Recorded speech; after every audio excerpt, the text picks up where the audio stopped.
മലപ്പുറം ചുങ്കത്തറ പഞ്ചായത്തിൽ CPIM-ന് ഭരണം നഷ്ടമായി. 11 അംഗങ്ങൾ അനുകൂലിച്ചതോടെ പ്രസിഡന്റിനെതിരെ UDF-ന്റെ അവിശ്വാസ പ്രമേയം പാസായി.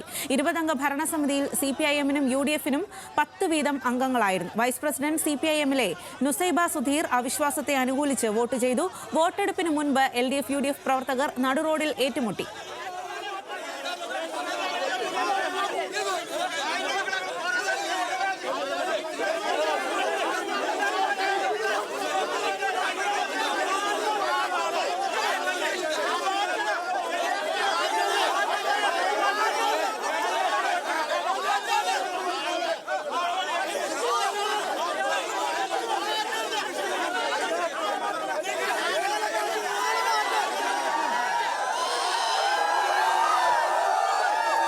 കൂടുതൽ വിവരങ്ങളുമായി ശാന്തകുമാർ വെള്ളാലത്താണ് ചേരുന്നത്. ശാന്തകുമാർ, മത്സരഫലത്തെ നമുക്ക് എങ്ങനെ നോക്കിക്കാണാം? അതുപോലെ തന്നെ എന്തിനാണ് അവിടെ ഒരു സംഘർഷം ഉണ്ടായത്?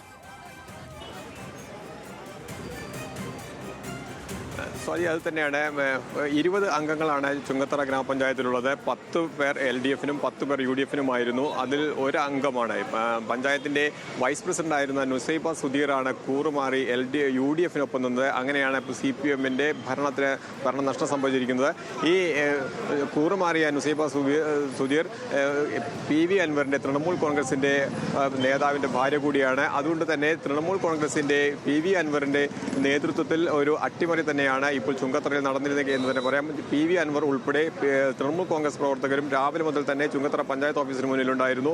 ഒരു ഭാഗത്ത് CPM പ്രവർത്തകരും മറുഭാഗത്ത് UDF പ്രവർത്തകരും തൃണമൂൽ കോൺഗ്രസ് പ്രവർത്തകരും ഒരുമിച്ച് നിൽക്കുകയും ഇങ്ങനെ സംഘർഷാവസ്ഥയിലേക്ക് എത്തുകയുമായിരുന്നു. 2 തവണ പോലീസ് ലാത്തി വീശുന്ന സാഹചര്യമുണ്ടായി. ഇപ്പോഴും സംഘർഷ സാധ്യത നിലനിൽക്കുക തന്നെയാണ്.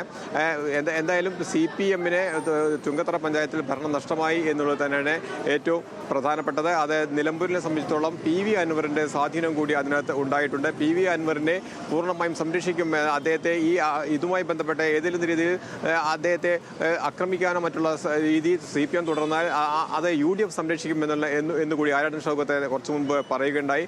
അങ്ങനെ ഇപ്പോൾ UDF-ന്റെ സഹായത്തോടു കൂടി PV അൻവർ നിൽക്കുകയും PV അൻവറിൻ്റെ സഹായത്തോടു കൂടി UDF-ന് ഭരണം ലഭിക്കുകയും ചെയ്യുന്ന ഒരു സാഹചര്യമാണ് ഇപ്പോൾ ചുങ്കത്തറയിൽ ഉണ്ടായിരിക്കുന്നത്. സ്വാതി. ശരി ശാന്തകുമാർ, എന്തായാലും വലിയ തരത്തിലുള്ള സംഘർഷം തന്നെയാണ് ചുങ്കത്തറയിൽ ഉണ്ടായിരിക്കുന്നത് എന്നുള്ളതാണ് മത്സരഫലത്തിന് ശേഷം.